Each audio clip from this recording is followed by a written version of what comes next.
Welcome to the Author Spotlight series at Spark Creativity. In this series, you'll hear from authors sharing their work directly into your class.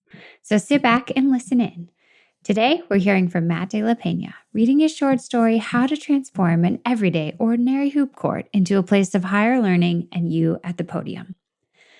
Matt de la Peña is the New York Times-bestselling Newberry Medal-winning author of 7 young adult novels, including Mexican WhiteBoy, We Were Here, and Superman, Dawnbreaker, and 5 picture books, including Last Stop on Market Street and Love. Matt received his MFA in creative writing from San Diego State University and his BA from the University of the Pacific, where he attended school on a full athletic scholarship for basketball.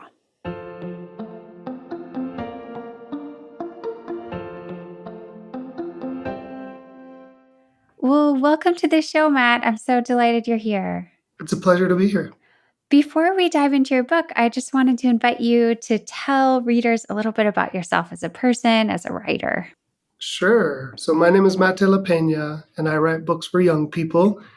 I started out writing young adult novels, and then I started shifting to include picture books in what I wrote. And I'm in the process, I should say, of writing my very first middle grade novel. And it actually draws on many of the themes that I'm exploring in the short story that I plan to share a little with you. Oh, fantastic. Well, this is one of my favorite short stories of all time. So Thank you. I can't wait to listen to you read it. Do you ever say the full title, or do you just give the Cliff Note version of the title? I tend to give the Cliff Note version, but I hope you're going to say the whole title. Yes. So this is from a collection called Flying Lessons, and it was put together by L&O, the editor, as part of the We Need Diverse Books collection. Awesome. The short story is very long, the title of the short story is very long. Why is it so long? I just wanted to see if the publisher would let me get away with it, and then they did. Yay! So it's titled, How to Transform an Everyday Ordinary Hoop Court into a Place of Higher Learning and You at the Podium. So I'll begin reading. I'm just going to read the first couple sections. Perfect. It's finally summer. Go ahead, take a deep breath. You're free. All year long, your mom's has been on you like glue about algebra worksheets and science fair projects and the knee-high stack of books Miss Baker assigned for English class. And you did what you had to do, 2 A's and 4 B's. Truth is, you're actually pretty smart. School comes easy. You told Baker in that end-of-the-year 5-page paper what was up with Esperanza's dreams and the symbolism of the Mango Street house, and you pulled down a 76%, second highest grade in the class. But even as you typed out that essay, you had an indoor-outdoor in your lap. Between sentences, you daydreamed finger rolls over outstretched hands. See, here's what all the hardcore homework pushers don't get. For people like you, ball is more than just ball. It's a way out, a path to those tree-lined lives they always show on TV. See, you've crunched the numbers and read the tea leaves. The fact is, you'll never hit the books as hard as boy genius Jeremiah Villa, Sylvia Diaz either, even your boy Francisco from down the hall. There are folks in this world who live to mark up a fat world history textbook with an arsenal of colored highlighters. You're not one of them. You spend too much time on back alley ball handling drills to compete. Nah, the game of basketball is your best chance. The fate of your hoop development.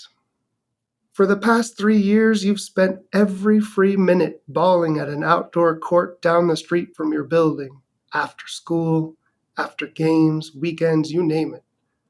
Most nights, you're still out there putting up shots, alone, when the sun falls behind the ocean and the automatic park lights come flickering on, spilling that strange yellow half-light across the cracked concrete. Ball is like anything else. Put in enough hours, your game's going to blast off. Your jumper's now pure out to 25 feet, give or take.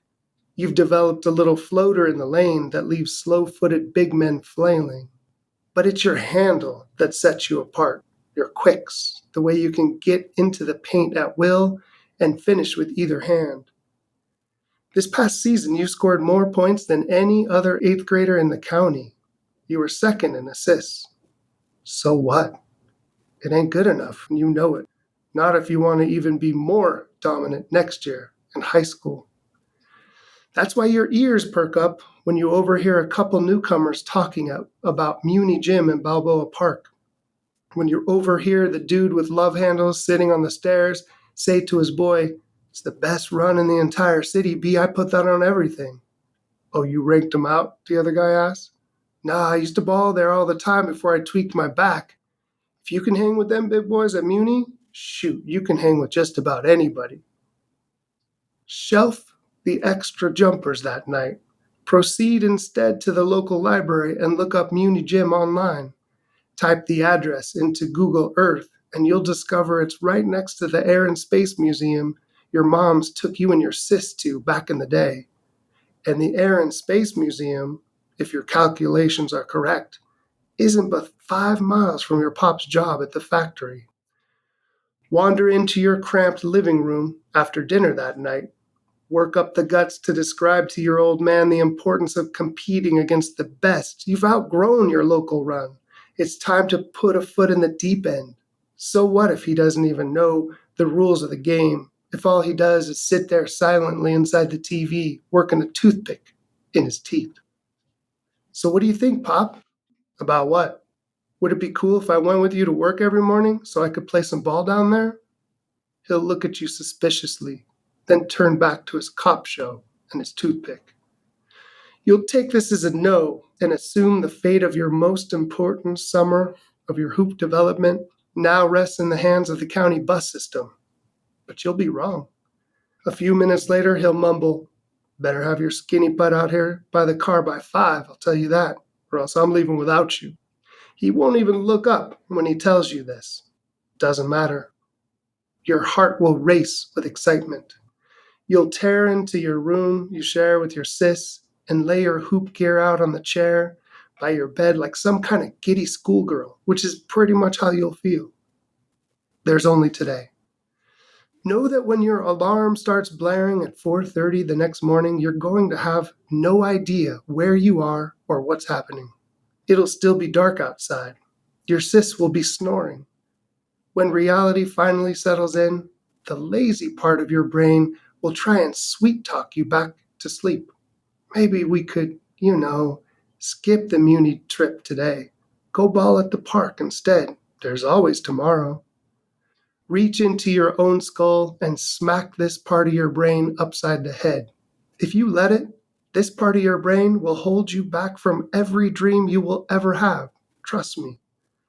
Crawl out of bed, reminding yourself that your old man gets up like this every single day for work, rain or shine, in sickness and in health. Your uncles, too. Respect them for this. Strive to be like them. During the entire 30-minute drive south, your old man will say 2 sentences to you, max. Don't take it personally. Answer his question about the gym, location, and how you heard about it. Buckle your seatbelt when he gives you one of his patented dirty looks. Before you even hit the freeway on-ramp, you'll be done talking, but that's okay. Shift your focus to other details of the drive, the radio news show he turns on, the smell of his steaming hot black coffee, the scattered cars along the dark freeway, and the subtle tick of his turn signal whenever he changes lanes. By the end of summer, these seemingly insignificant details will be ingrained in your brain. When he parks along the street near his factory, it'll still be a full 3 hours before Muni Gym opens. "Better have your skinny butt back here by 3:45, he'll say, snatching his lunch pail out of the back seat. It's a long walk home, I'll tell you that. After he disappears around the bend, turn your attention to the ancient Volkswagen Bug. You'll wonder how the heck you're supposed to sleep inside such a tiny car, but after a little trial and error, you'll find a way. It will involve folding your 6'1" frame into a kind of human pretzel. Half of you will be in the back seat, while the other half is curled up into the front passenger seat, your bag strategically lodged into the center console to keep the handbrake from digging into your ribs. By day 3, this next level yoga position will feel perfectly natural. But let's get something straight from the jump. This Muni Gym summer isn't going to be some kind of continuous loop of one shining moment. There'll be low points too, and off the court. Trust me.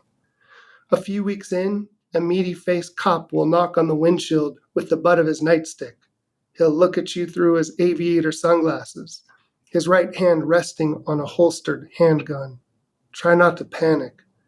His suspicions will be based on 2 simple facts. 1, this is the first time during his rounds he's ever stumbled across a kid sleeping at a 90-degree angle inside a VW Bug. 2, your skin is brown.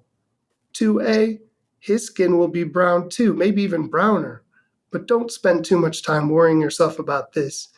There's a complex psychology behind this phenomenon, one that you're not yet ready to wrap your head around. At the end of your respectful explanation, the cop will slowly remove his hand from his gun. He'll grab hold of your left elbow instead and steer you toward the front office of the factory. Your pop will be summoned, embarrassingly, over the loudspeaker. 2 minutes later, he'll emerge from the back, looking wildly stressed. This is not because you've done anything wrong. It's because he has his own history with cops, stuff that happened long before you were born, stuff nobody ever talked about. After the cop explains the situation, your pop will put on an uncomfortable smile and vouch for you. He'll say you're a good kid, that you're just down here to play some ball at the gym in Balboa Park. He'll shake hands with the cop enthusiastically, thanking him for his service and apologizing for any trouble you may have caused. Soon as the cop leaves, though, your pops will transform back into himself. Don't worry about that power-happy pendejo, he'll say, rubbing your shoulder. You didn't do nothing wrong. I was just sleeping. Mexicans are allowed to sleep too. He'll look you straight in the eyes, nodding, and in this moment, you'll feel closer to your old man than ever before. Fortunately, that's the only morning you'll be woken up by a nightstick. Every other morning, it'll be the alarm on your phone. And you'll be free to climb out of the bug at your leisure. Stretch your stiff arms out and legs out, breathe in the warm hillcrest air, and remove your rock from your bag. It's time to get a move on. It won't take but 3 days to know all the shortcuts to Muni. Dribble through the middle school playground where summer camp kids play double dutch and hopscotch and dodgeball. Dribble in and out of the sleeping cars in the massive San Diego Zoo parking lot. Dribble through the crowds of camera-toting tourists shuffling toward the front gates of the zoo. Dribble past the various hot dog stands, the ice cream truck with the 2 flat tires, the leather-faced man selling raspas, who looks like your late abuelito. By the end of summer, these vendors will recognize you and wave. It will take a little more than an hour for you to arrive at the large, dilapidated building with 2 locked green doors. Butterflies will dance inside your chest. That first time and every time following, even years from now. And that's how it should be, because you can sense it. Here is where you will learn the world. And I'll stop there. Thank you so much, Matt. What a delight to hear you read it. Well, thanks for allowing me to share with you and your audience.